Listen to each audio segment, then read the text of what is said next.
have different, we have come to be. Sister. Sister. Got my own mind.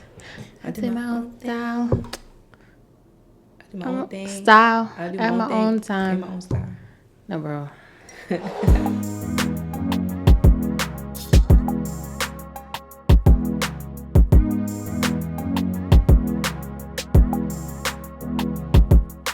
Hey everyone, welcome back to another episode of Read the Room Podcast. Podcast. As you already know, it's your girl Merv. Hi everybody, it's Embria. Welcome back.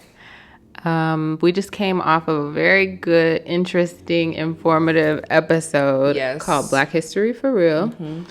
If you haven't listened to it, go listen to it. Please do. It had a lot of little gems in it, and people were very interactive about it. If you haven't listened to it yet, we talked about Black history and some of the misconceptions that were taught, some of the things that we all know to be true and are not necessarily true. Like, we talked about when Black people first came to the United States and whether that was through slavery or if it was before.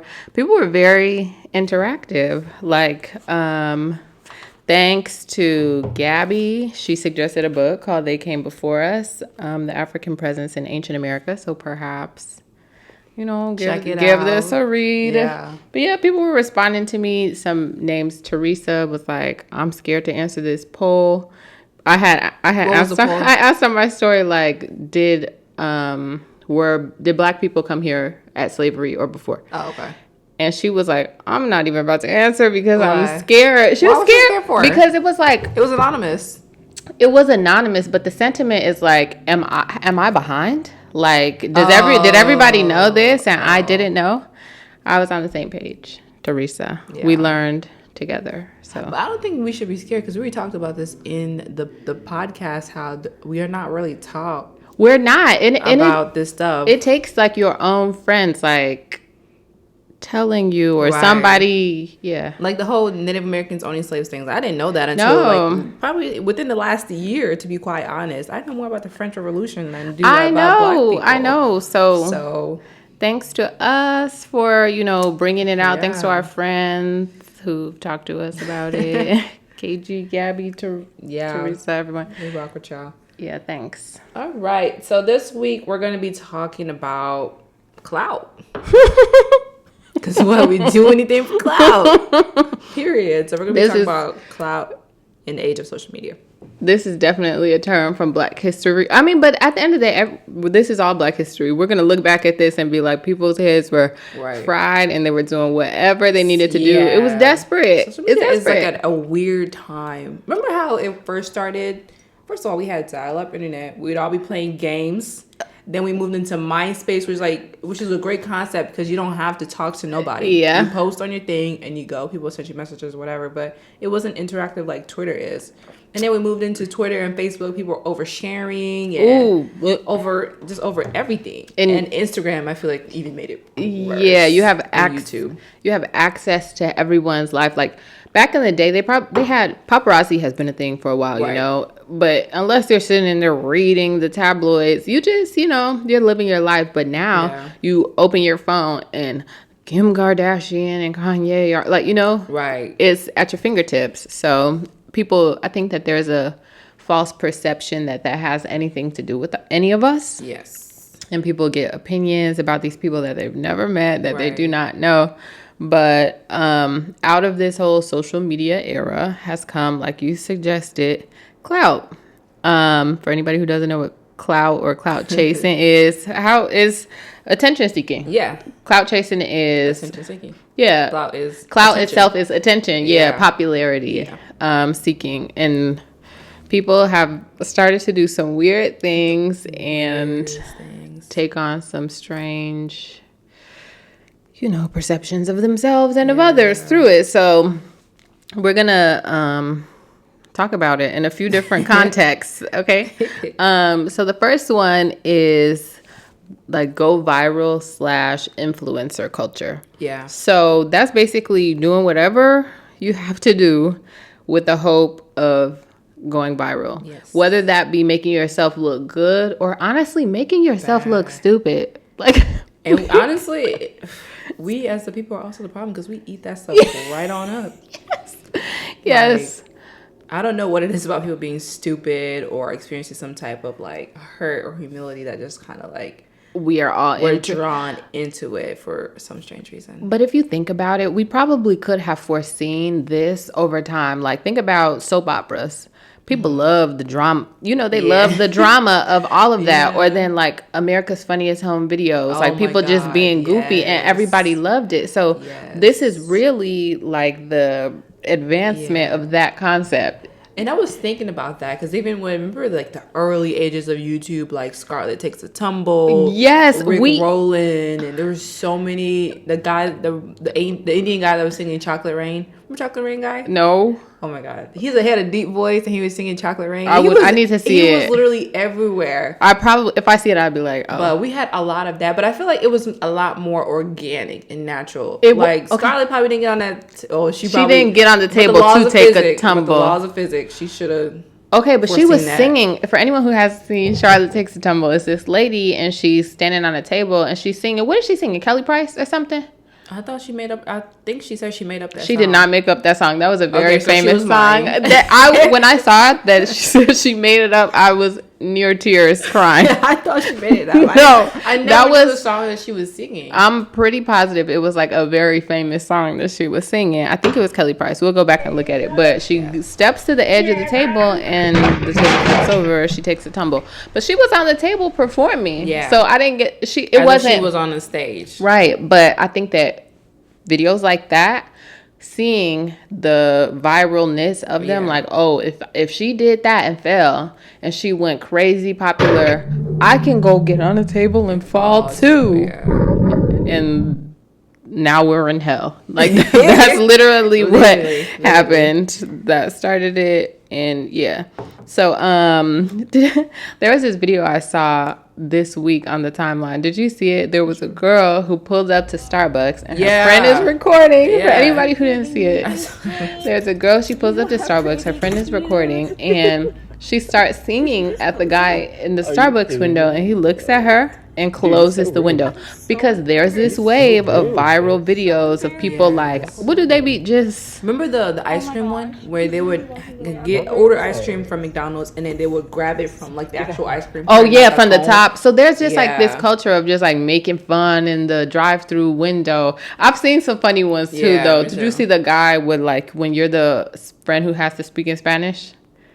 Yeah, I cried tears at that. He was like saying the stuff in English with the Latino accent, basically. Okay, that was funny, but it's still the same concept of like going viral off of messing with drive-through workers. They're just trying to do their job, bro. Like, no. And I used to work in fast food. Thank God we did not have a drive-through. I worked at Five Guys, and bro, if somebody came to me and doing that, I would be so pissed because the shit we have to deal with working already.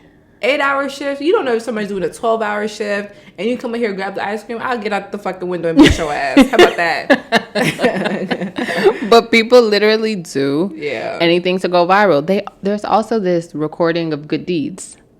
Okay, that one I kind of have a love-hate relationship with. Okay, me too, because sometimes I be crying like, that's so nice that you did that. I want to see that stuff because we see so much negative that is true. That is true. There. It's like someone's just doing a good deed, but then it's like, are you doing this just so you can do? But then at the same time, it's like, regardless of what their intention is, that person got fed or that person got some money. So that's so hard. Yeah. Because say it's like some random person and they end up like, okay, I was feeling it today and this is what I did. And then we, the waves catch it and we see it. Versus there's like some viral TikToker who's like recording themselves, handing somebody something. At the end of the day, like you said, that person is still getting fed, but is their humanity being taken into consideration when you do it? Like... It depends on how level of consent that we often overlook because they are homeless people. They're kind of like our hidden what do you call it? Our hidden society, like our population, population within our society. It's like, did you even ask this person if you can put them on camera or if you can post this after you were done recording them? Because they're apparently at a low. Like this is not their highest moment. A lot of them don't want people seeing them at their lowest like that. Right. anything for clout, okay? Literally anything at all. But then one more point on that is, I think it also, I feel like sometimes, most of the times, it does greater good than greater harm. Because then, like, let's say, I don't know if you've seen, like, with people who are, like, struggling, like, let's say they have, like, a Cash App and people donate and there's, like, a GoFundMe or something like that. Or, I don't know if you've seen this one lady, Shirley, she does hair, who, like, takes she'll care go, of, like, the... Is it in LA? Mm-hmm. Yes, I've seen her. Yeah, so her. So she has that whole setup so people can donate to her and, like, help her out with what she's doing with the people out in Skid Row. So it's, like... It's hard. It's that balance. Right. I feel like, okay... Would I rather see somebody helping somebody go viral versus somebody like appropriating Black culture, like you know, doing weird random stuff? Yeah, absolutely. My caution to anyone who does that though would just be to take into consideration the humanity of those people. Like Shirley, who does hair at Skid Row, she has good relationships with these people. She's like, hey, look what we can do. We can help them. Come on, jump aboard. And I appreciate that. That's being philanthropic in the world of social media. Like that's making it work for you. But you can tell when somebody kind of has clout back in them versus like a good heart leading them. Whenever I help somebody, I just be like, okay, I did it. On to my next thing for the rest of my day. I'll be like, let me record me giving $1 to this homeless person. What the fuck? Yeah. Sometimes I don't know. Sometimes people are in the vibe, or to each their own. I guess. Yeah. As long as y'all are doing good. Right. That's all Do that good behind closed doors and in front of the camera, and I think that's the message. Another thing that I'd be seeing on social media is that people do for clout is just plagiarism, just copying other people. It's tweets. Somebody will. I could, with a few followers, tweet something, and then somebody big could go and copy and paste that exact same thing, and it just go. It's like... So fuck Jerry, they're just basically like this big media conglomerate. They started off as a meme page. They started off as one person as a meme page. Okay. And they would just have memes on Instagram. And they got so big that at one point, mind you, there's no face behind this. It's just straight up memes. And it got to one point where they were... getting $30,000 per post, and now they're like a big media marketing, influencer marketing company. They bring in a whole bunch of money. They were behind the whole Fire Festival marketing. They snapped. So it's like they stuff did like good. that. Like it just starts off as like plagiarizing, and then I think they had to legally go into making their own stuff. And then now look at them. They're like a multi-million-dollar marketing company. It's okay. That whole concept of like starting off doing something terrible and then it just gets bigger and bigger and bigger is, I feel like, quite common. I came across a TikTok, and I hate that I do not remember the name of the lady who made it. But she was like, if you want to be successful, you need to start stealing. And she was telling, she was like, 2 Black women, start stealing, because she's like, they steal all our stuff and blow up off of it. So you need to stop thinking that you have to be so morally sound. Just do what you do and make it work.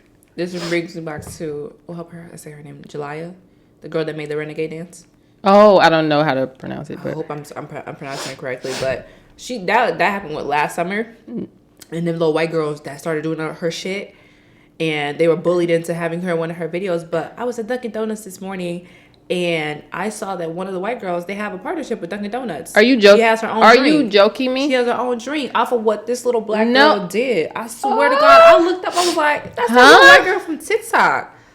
I was like, damn, where's Jelia's drink? I would like to purchase her drink. I ain't never gonna ever buy no drink off of some girl that was stealing from a little black girl. That would never happen. But that happens so often. And it pisses me off. I looked at that, I was like, what the fuck? Yeah, people, but I feel like we as a community, and of course everybody has their own moral compass, but I feel like we as a community pride ourselves on having good morals. Like, okay, don't steal, don't cheat, don't do all this, like make your way to the top and do it in a very righteous way. That's not what the people who you're up against are doing. They are elbowing you at every chance they can to get you out of the way. So this is not saying be shiesty, but be cognizant that like everybody is not your friend. There, as much as you want there to be friendly competition, your competitors are not friendly. They will take, it's you or them to them. So I feel like, even like when I go on TikTok and watch the little dances and stuff, it's like I'm always so so intrigued and so brought in by like the young black folks on there. They be and then going I look at the white off. side, I was like, how they got like millions of followers and they doing the bare minimum. I even saw this one girl try to make up her own dance challenge. I was like, so this is how we know y'all do not be making these, you know, They dance go and find challenges.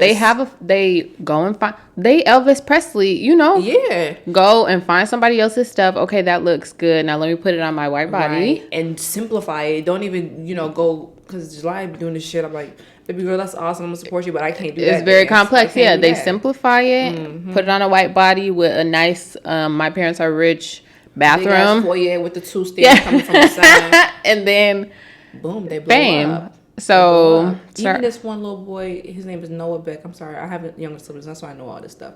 But he just was like a white. Okay, stop. He was just like a white, what they would consider a good looking white boy, and he just like shows off like his abs, and then he ended up getting a partnership with Louis Vuitton to review their latest line. I'm like, this boy. What? And then I was reading what he was saying. I was like, this boy don't know shit about fashion. What? It's like they get all these opportunities. They get these like big creator houses. The black kids, the black creators, they don't get that. No. There was like a whole article about that too, about them struggling to get what their white counterparts have, and they create the fucking content. That's insane. They build up these apps, and they're not reaping the same benefits. It's insane. So that's why I don't support white creators. I can't do it until they start getting what they get. Then I can't support it. But all again in the name of clout and influence and money. Steal from somebody. Do whatever you have to do for your name. If you see something you like, go ahead and take it. but what are the chances of you seeing something that you like from them? Right. Like that's no shade at all. But it's like of it all. That's the gag. It's like they're not creating stuff that we want to do. No, but we create it. They want to do, and then they take it and even like the songs. It's like right, like you didn't know that song. You didn't know that song. You wouldn't have known that song. Right. You don't know that move. Like it looks silly. It like all the dances they be doing. All the black people create that stuff. Clout demons. Okay. And I made a note to talk about how does this like whole clout thing affect creativity, and I feel like we just had a very in-depth conversation about it. But that has to be so discouraging to be a young black person and you're a dancer and you're creative and you're doing this and you're doing that, and you're just not reaping the benefits of your creativity. So it might encourage you to stop or to do less or, you know, I don't know. I've also seen this in the context of like talent with regard to the music industry or maybe acting too. But I saw a tweet where someone said that these individuals who are like talent scouts basically are starting to give more attention to people who already have a following. Yeah. And that's crazy because that says your talent doesn't matter as much, but like, do people like you? That's pretty much it. Because they want people to buy into whatever you're selling. And if you already have the fan base, they don't have to build it. But that's so scary. Say you are a little white TikToker who stole all your stuff from a black girl. Right now you have millions of followers. And then you say, you know what? I want to make music now. And you go to the studio and you record a song, okay? They auto-tune the fuck out of it. And you have no talent at all, okay? Yeah. And then you post it and you already have millions of followers. Now you're going to get more attention than somebody who's been grinding on their music stuff for years with talent. Rap or whatever. That's insane. That's how it works. But that's the cycle. That's a social media machine. This is hell. But then this also speaks to but they also have a very short shelf life though. They do. Because they're not creative people, so they don't know how to keep it going. They have like I have to give them like a 5 to 10 year span. After that, they don't really. Yeah, until they're the machine that keeps them running, finds the next person to run their machine, and then. Oh. We need more A&R people. Bring back A&R, man. Bring back A&R because the girls are just not it. They're not. It's so sad. There's so many talented people who are not getting the attention that they deserve because these little viral sensations are. It's discouraging. But sick. Yeah. Okay, so another thing that I've been seeing a lot in social media is this whole expert culture thing. God. It's really sick. Yeah. So when I say expert culture, I mean someone setting themselves out to be an expert on a topic or in an area or whatever, and then convincing people so much that the people are looking to them for advice, or the people are buying in. I've been seeing a lot of like marketing, like buy a brand strategist or packet PDF workshop. Yeah. It's so much of that. And I feel like that's terrible. Like, I don't. It's the ebook culture. It's such an easy thing to do. Yeah. I think I was talking, was that you? Oops, my phone. I didn't know this was on. I don't know. Was that you I was talking to about ebooks and how people just like, no, it wasn't you. It was Sydney. So we were talking about someone that she knew who would sell people a course on how to build an ebook and how to make money on it. You get what I'm saying? Like, it's not even like how to be a better in this specific industry. How to make a book online? Just like, here's how you can make this ebook and sell it quick, and then do the same thing for other people type shit. Okay, so here's how you make a book that people will buy and then sell workshops? Yeah. So they're selling them a workshop to how to sell a workshop. And then for them to how to sell a workshop. And then for them to sell a workshop. We're going to be workshop down. It's so sad, but I think that things like that can thrive in this kind of culture because everybody wants to go viral and be successful quickly and have as possible. Everybody, we've talked about this. I think, was it in our I Just Want to Be Successful? It was in some episode we talked about how everybody wants the secret code. Yeah. And there is not one. You can read all the ebooks, go to all of the workshops. There is literally no instant.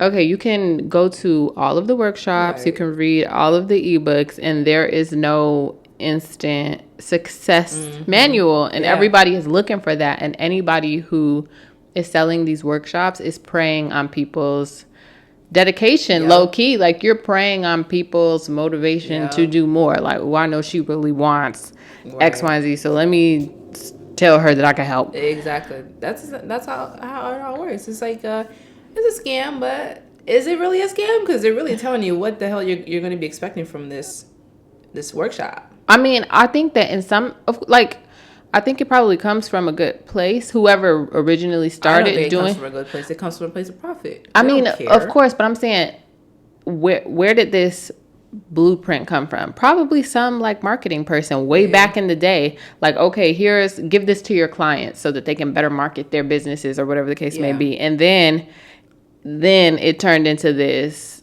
hella people doing it, people who are not qualified. That's my issue with it. It's somebody who started marketing yesterday saying, I'm the #1 brand advisor in whatever city. It's like, you're not qualified for that. Honestly, I think the rule of thumb for me to consider someone as an expert, 10 to 20 years. In that case, none of our peers are experts. What the fuck is the 26-year-old going to tell my 26-year-old? We've been on this world at the same amount of time. You can, and I think, okay, that's another thing. Like, people de-emphasize networking. Networking is important. And I think that at this age and at this stage, we need to be networking across. Instead, people are networking. They think they're networking up or down. And that's how somebody could scam you into paying $100 for some stuff that they could have told you over coffee. Like, just talk. Or some stuff that they saw on Google and they could have linked you to that Google page. It's very simple, but people create this hierarchy. And they prey on people who are naive. And if you're that naive person paying that money, then I do clarify in this, in me saying that, like, I consider people experts like 10, 20 years. But it's like people who, like, now let's say that someone is my age and they run a successful marketing company, for sure. You're just not an expert yet, I don't think. But I think you do what you do and you do it very well. Yes. And that is very good, and you have insight, but it's like you're not like out here scamming people, teaching them how to scam or this, that, and the thing. Right. There's a huge difference between people just doing what they do and love, and they're actually pretty good at. And obviously, over time, they're going to keep getting better at it, and then they're eventually going to become an expert. That's not what I'm taking away. It's just let's just do this really quickly. How to do this in 30 days and get $100,000 and all that. scam. Is that going to work for everybody? Yeah, it won't. Like you say, it's levels to everything. Yeah. Like there's people who are our age who are moguls and whatever they do, and you did that and you snapped and you did it well, and that's not taken away from you. But I just do not imagine those people, the people that we see in that light, as the same people selling the workshops. Yeah. Like, or maybe they are, but on a, you can just tell when something is small and scammy versus like a legitimate, let me bring y'all along. Like, think about Issa Rae, okay? Issa. She been working her ass. Oh, she has been YouTube days. She's been working so hard, and she does what she does, and she does it well. And she goes and does interviews, and she talks about, here was my process. Here's what I did. Maybe she does a TED Talk, or maybe she teaches a class at a university or something like that. You can tell when that's the vibe. Yeah. Versus when the vibe is, get where Issa Rae is in 30 days, buy this $100 ebook. But that's the thing I like about Issa Rae, though, is she didn't start doing her classes when she was doing Awkward Black Girl. She didn't know what she knows now then. Yeah. She was still learning. She did all of that, creating all these shows, did her big hit show and writing others, and then now she's in the now she's doing that. Is a master or an expert in what she does. And that's where the people lose it. Yes. Okay, for anyone who doesn't know Issa's like trajectory, when you say Awkward Black Girl, that was like a YouTube show that she had way back in the day. It was just her. It was like the most like, think about The Office, but even worse production. And that's how it was, like you and your homegirls recording what's going on in The Office. That's kind of like the quality it was. But then that set her up to be who she is today. Literally. And Merv is saying, when she was doing that on YouTube, she was not trying to teach a master class, okay? On she directing or filming or building a show. No, she was just learning and being and doing and networking across with people who I feel like ended up being on Insecure, like, her peers. Yeah. If you are in the Awkward Black Girl stage of your career, you shouldn't be selling. This is not an ebook moment for you. All I'm saying is take the time. Literally. I know we say life is short, but also life is long. Let's say you live to 100 years old. You trying to be a master in your 20s don't make no damn sense to me. If you selling the ebook at 25, at 35 would. What you gonna sell at 35? Dinner with me. How to be a master part 2? Wait, how to be a master for real this time? Because I actually know. And then now. at 45, what are we selling then? Yeah. It's like, just take your time to really like learn it. Like, I feel like if you have 10 years under your belt, even if you started when you were young, let's say you started when you're 15 and you get 25, that's still a good thing because you had that 10 years of like learning ins and out. But then even at that 25, you have to learn a different style because we're in a different part of our society. This is, you have to, at 15, that was like pre-social media and shit. Now we're in the age of social media, and then who knows where we're going to be next. Yeah. So everything is always changing, and you should always be learning as well. You can't be an expert that stops learning. You can't. Then you're not an expert. And I feel like that's what makes people fall off. Like, even if you think about artists, like the way that someone like Beyonce has stayed relevant this entire time is because she adjusts to the times. If you're so stuck on, I'm an expert in 2020 marketing, viral culture, it's going to be different in 2023. So it's like... And Beyonce is the type of person that's always learning. She's learning from the people around her. She knows that there's people that are better dancers from her. That's why she hires them to teach her how to be a better dancer. Because she know, like, what she was doing in the 90s is not what we're doing now. So we need to go ahead and switch gears and hire the people that are going to be able to teach me how to do what they're doing right now. Yes. And that's why she's who she is. Right. Literally. Moral of the story. And also not following trends. That's also how she's so successful. Not following trends. Yeah. But you know what? She'll like incorporate the trends. Yeah. Well, like, what I say with that is like back when everybody was doing EDM, she was doing R&B still. Yeah. She did. And that paid off. Yeah. She stayed true to herself regardless. And she's not an EDM artist. No. And she'll give a little nod, like, okay, mentioning like TikTok or Demon Time or whatever, but she's still giving good quality music and being herself. Exactly. So to anybody creating, this should be a message to you to keep doing what you're doing. Yeah. Like, it's a lot of viral garbage going on, but viral doesn't last. Only the real is gonna last. Viral I was saying one of Drake's songs. The real creatives, those are the ones that really, it may take some time to finally get your shine, but it's going to be worth it tenfold. Literally.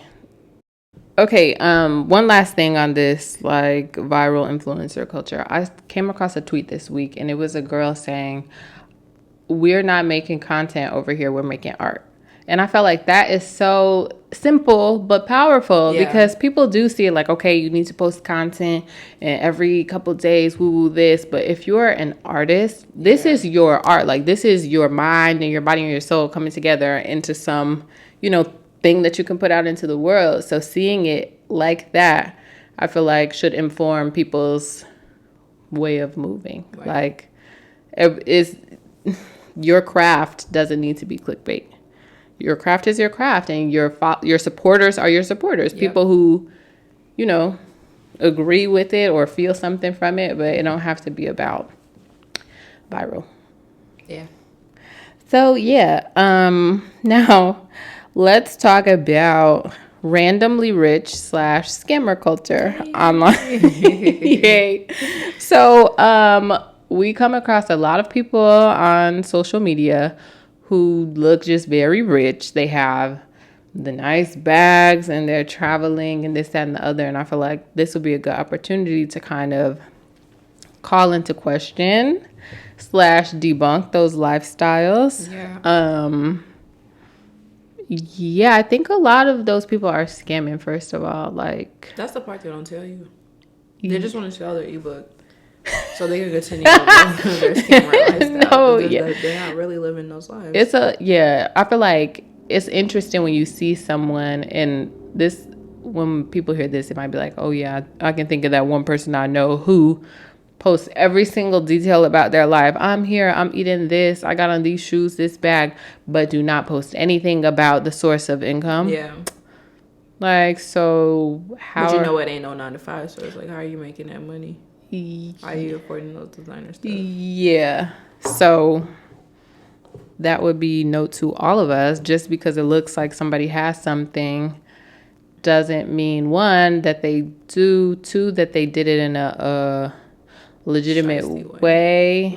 And 3, just do you. Because like you say all the time, social media is people showing their best self. Mm-hmm. And they're not going to tell you that they have an eviction notice and they're 3 months behind on their light bill. Who wants that's no fun. Yeah, that's not. That bust bubble of this perfection, ultra rich life that they live. People are maybe living beyond their means. You don't know what kind of like credit lines or what kind of debt they're in because they're living this lifestyle. They're just showing you that. Literally. And honestly, a lot of people who are honestly really rich, like the shit talks for itself. You don't have to constantly nails on the thing. I have a BMW, this Gucci, this Prada. If you got it, you got it. That's just your normal day-to-day life. Like, it's not. Most people that really got it don't really be flashing like that. Because that's normal to them. Your normal life is not where you eat at dinner on a regular, like that's not news to them. All. Yeah. I saw TikTok about this too, being like this exact sentiment. Somebody might post with a bag, they return the bag. They, post with an outfit, they borrowed it from some. Like, you just do not know. Social media is one moment, a glimpse of somebody's day. You have no clue what went on behind the scenes. What they went through to get that. Maybe it's something that you honestly wouldn't be up for anyway. They stole it, honey, just so they could post it and you could like it. Stuff like that. So it's just like, just pay attention. You do you. Wait till you get in that tax bracket to do what you gotta do. And honestly, like we've said multiple times, we give this stuff meaning. Fuck a Chanel bag. We do. That's why you know how easily that can be replicated? I see that all the time in freaking Akira. That bag is so easily replicated.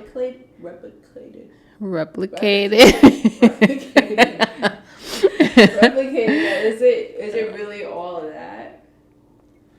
I mean, I still want one day. That's why I'm waiting till when I get in the tax to buy it. But I'm just saying. But we do give things value. That's why I'm so excited about this rise. And Black brands have always been going on. But I feel like our generation, I feel like our parents' generation was a little bit in between on it. Iffy, like, oh, Black business, this, that, and the other. I think that we are this wave again of super supporting Black business. So like the Telfar and the Brandon Blackwood. Like, I'm excited that we're giving value to brands from people in our own community, because the Chanel, the YSL, that's nice. Like, they look good and they have a sort of, you know, twang to them, but because we have given it value. We, like, the culture, we move and then the culture moves. I think that that's something that people are like a little bit lost on. Yeah.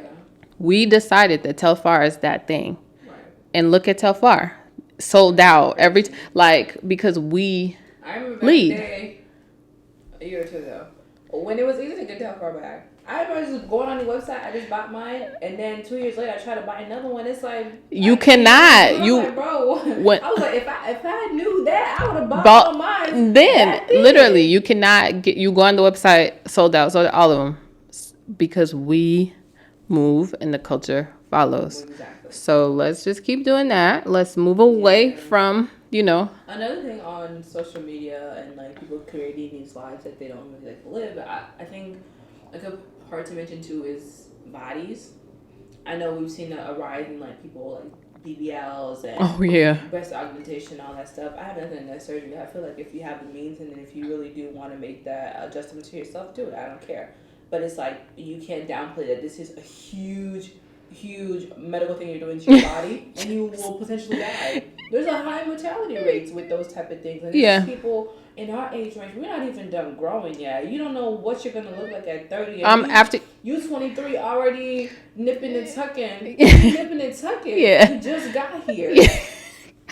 I'm just saying, like, give yourself some time, and if you're like, damn, you know what, I'm still not rocking with this, go ahead and do it. But then also know like the downfalls of this. Right. You can have a botched surgery. You can fucking die. Yeah. All to create this body. And who was that? Did you see that video of Plies? Saying. When he was saying that like a lot of people will get these like nips and tucks and will attract like ugly people essentially. You get what I'm saying? Oh, ugly people on the inside. On the outside. Oh wait, tell me. No, he was talking about how like a lot of female identifying people will get like the BBLs to try to get ballers, but instead they'll get like the opposite of that. Why? What was his? You have to watch the video again, but he was making like perfect sense. Like it's like you're trying to attract like these fine ballers or whatever, and then you're getting these ugly dudes with money who want to come like okay. Tap what you did because you got this like certain thing that you I feel like, to take his point a step further, I think it does attract people who are not necessarily beautiful on the inside. Okay, if you want this copy and paste body that everybody has, regardless what's going on in my mind, you're probably not that decent a person. So you are attracting the wrong kind of thing. Also on this like nipping and tucking, is it for you to look in the mirror and like it, or is it for you to post on social media and get likes? Because so when social media ends, what do you do? When big butts aren't in no more, which I think they'll be in, but like in the event that the ideal shape changes, what if Kim Kardashian takes her booty out or something, you know? Like if that's who you're following, what are you gonna do? Do the same thing? It just it doesn't feel. To each their own, and if you like that look, you like that look. But if you're doing it to get likes on social media, that's weird, bro. Another thing is like a lot of these doctors, they don't really care about your health. They just care about the money you're giving to them. So that's why they're not telling you about the risk of undergoing this procedure at such a young age or just at all. Period. They're not telling you that because they want you to keep on paying for it, or you'll come back and. Did you see that one video of that lady who was like she paid $60,000?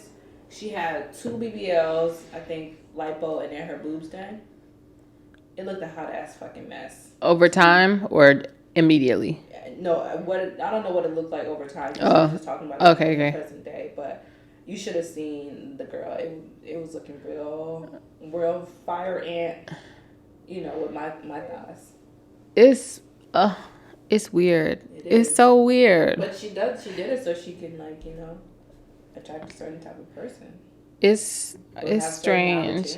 It's strange. I don't like it. That shape, I don't think is over time as you get older, your body's not going to be able to hold on to that. Yeah, when you get old and your limbs start, your body wasn't built to have that weight on you. Shrivels down. We see all of our grandparents like shrivel down. So is it going to be like a little granny with this big old booty? And maybe I don't know what that looked like. And also the maintenance part of it too. You got to maintain a booty. Yeah, you gotta like work out. Your BBL will be fucked up if you do not work out. What? Yes, you didn't know that. The Work. BBLs, lipo, and stuff like you have to work out, or it's gonna just shrivel. Yeah. What? I didn't. Oh, you have to maintain it. I didn't know you had to maintain a booty. Yeah.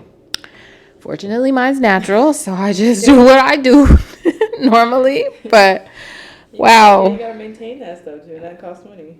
But one last thing that we noticed on social media in this clout demon, I like to call them, culture, is this, and we've talked about this before, the anti 9-to-5 thing. Yeah. It's so trendy to hate 9-to-5 jobs. It's like so extremely, like, I would never work for the man. And don't get me wrong, like, but I think right, the man do me good. Yeah. I think that people see everything in black and white, and it's always shades of gray. Like, you could definitely work for the man and make money to do your side thing. Like, we're doing a podcast right now. This is not our source of income in any way. Like, this is something that we're doing for fun because we work for the man and we can afford to. And we just need a break from that. So. Yeah. There's the whole, have you seen those, would you take $1 million or conversation with Jay-Z, or like, would you take the 800 credit score or $1 million? Like, it just lets me know that American education system is absolutely horrible. Like, you're saying that you're going to pass up on $1 million hard cash for 800 credit score. I don't give a fuck if my credit score was 0. I would take if you have buy everything out cash. Yeah, you don't need. I don't think that's what's the disconnect with people. If you have the cash, your credit doesn't matter because you don't have to borrow anything, so you just buy with cash. So people like cash. That's the whole point. The reason that we have credit scores, which I think that they just came about like in recent times, like they haven't been going on for a long time. But a credit score is basically like a report card. Like, so are you gonna pay? Like, because we heard you didn't. Right. We heard you didn't. If you buy it in full, why do you need to pay on time? Yeah, this is your credit score is literally the people that you've borrowed from having a powwow about whether they think that you can pay the next thing. That's literally all it is. It's literally your boss saying you did great this year. Or you didn't do great this year. literally. So you don't need that if you have the cash. But especially when they talk about the car thing, I saw someone make a car example. Like, if you step out on a car lot and you have like a 500 credit score or 400 credit score, and the full value of the car you're gonna buy, the salesperson is gonna turn you away. No. Salespeople are shysty as fuck. They want the shit right then and there. So it doesn't even. You could literally not have a credit score at all, and you come in and you buy $20,000 car with $20,000 cash. They never would. Right then and there, because then if you have credit, you're not gonna pay that shit off for 5-6 years. Who knows in that 5-6 years if you're gonna die, if you're gonna default. Fall behind, and they're fucking kind of screwed a little bit. No, actually, the person who lends you the money is screwed because it's like, how the fuck am I getting this money back? Exactly. So cash prevails. And okay, and the interest on there, never worth it. People, I think that just goes to show people don't really understand what credit means, what the value of it is. Our school system really needs to change, and we talk about this all the time. We need to add some more practical things because there's no reason somebody should be saying that they would take an 800 credit score over $1 million. Like, there's no reason. We just put too much emphasis on it. I feel like it's like people on credit scores or on credit scores, like it's like a proximity to whiteness, you know, like everything else. Everything is, and I also sometimes I get tired of talking about shit like that, but it's like you can't escape it. It's like you want to be like in that segment with of the. Who knows? They probably have fucked up credit scores too. They just don't put it online. You don't know. You don't know. You don't know. So it's like, why? Why do you care? And then also, when you pay shit off, your credit score goes down. So you're being does it? Explain it. Oh, because you have less credit. That's bro. I remember when I was first like considering buying a place. Mm-hmm. It was like, so what credit do you have? And I didn't have credit. I got a credit card for the first time in like 2019 or something like that. It was just like, I don't have credit. So you're telling me it's a bad thing? It was a bad thing that I didn't have credit, that I wasn't borrowing just to show people that I could pay it back. So then it was like, okay, we'll get a credit card and then just pay it off, like just to show them that what? If I've gone this long without borrowing, like, shouldn't that say? Moral of the story, figure out what works for you and do that. Don't let nobody shame you out of your 9-to-5 job, because consistent money. For you, it's consistent money, and the number one thing why I still work a 9-to-5 is the healthcare. I had to get my teeth done. That shit would have cost me like $1,800. I had to pay $300 because I have healthcare. So and then also you can get healthcare without having a job, but it's gonna cost you $250 a month. It's difficult. I pay $6 a month. Yeah, I'm not gonna give that up. Yeah, there's different, to each their own needs and things that you need to consider, but do not let LLC Twitter shame you out of your job because they frame being an entrepreneur as this very easy thing. Like, I refuse to work for the man. You're working so many more hours for yourself than you're clocking for the man. So figure out if that's what you want. Like, do you want a life of clock in, clock out, and have your life? Or do you want your life to be completely engulfed by the thing that's making you money? That's the consideration that we all have to make often. So, and no one ever tells you about when you go through some shit as a business owner, you have to deal with that shit. If I go through some shit at work, I have hella departments that I can go to and figure out what the fuck is going on. Yeah. If it's just me, it's like it's up to me to make the money. It's up to me to make this shit work. It's up to me to, if God forbid I have employees, it's up to me to pay them. Make sure they're good on the healthcare side. Pay the PCO. It's like all that shit that happens at the regular job. You gotta transfer that into your personal, your business. Yeah. Look at this pandemic. Like, you're a small business owner. What did you do during this? Right. This like, you need to. What did you do? How did your employee, A lot of people didn't survive. A lot of businesses did not survive. So. Where's that coming from? That's right here. It's the garbage. And he's stopping. Okay, let's just finish the episode.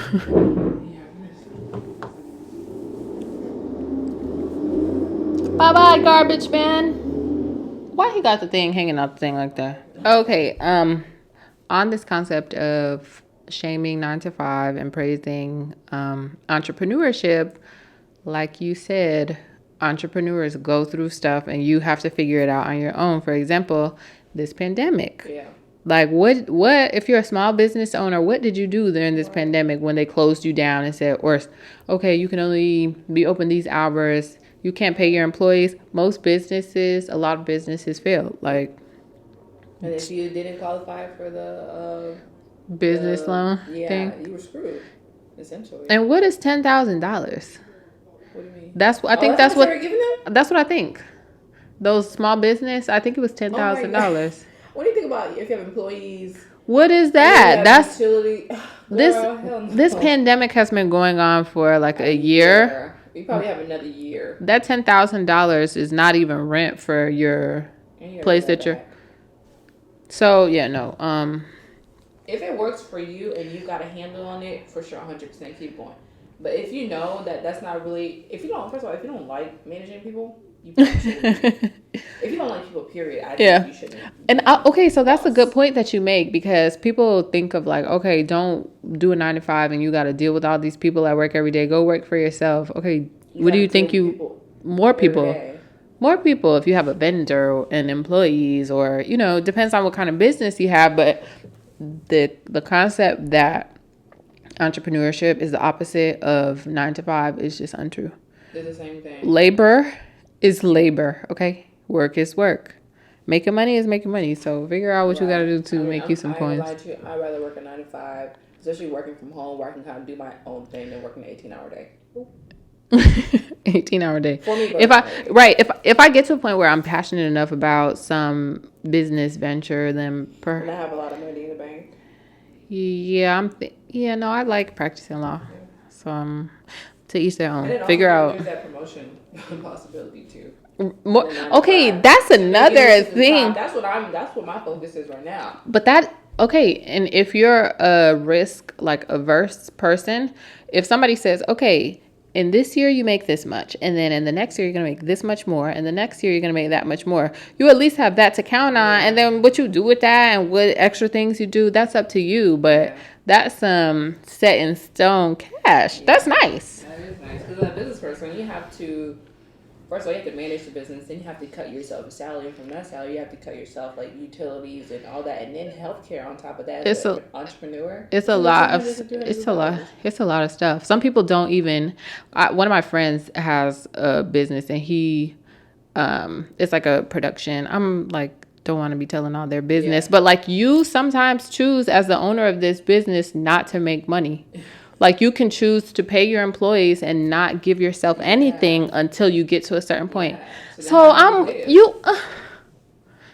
But those are decisions that you have to make if you're passionate enough about it. But a lot of people don't be passionate about nothing but being anti 9 to 5. That's not gonna make you money. I have seen like online where I just like run into random articles where people, they are serial business sellers. Like they come up with ideas and they sell because they don't want to manage the business themselves. I want to do that. And sell it to somebody else to either manage or turn it into something else. I want to do it. Yeah, how do I start? That is the key. I thought owning my own business was what I wanted to do until I ran my own business, and I'm like, you know what, it's not really what I want to do.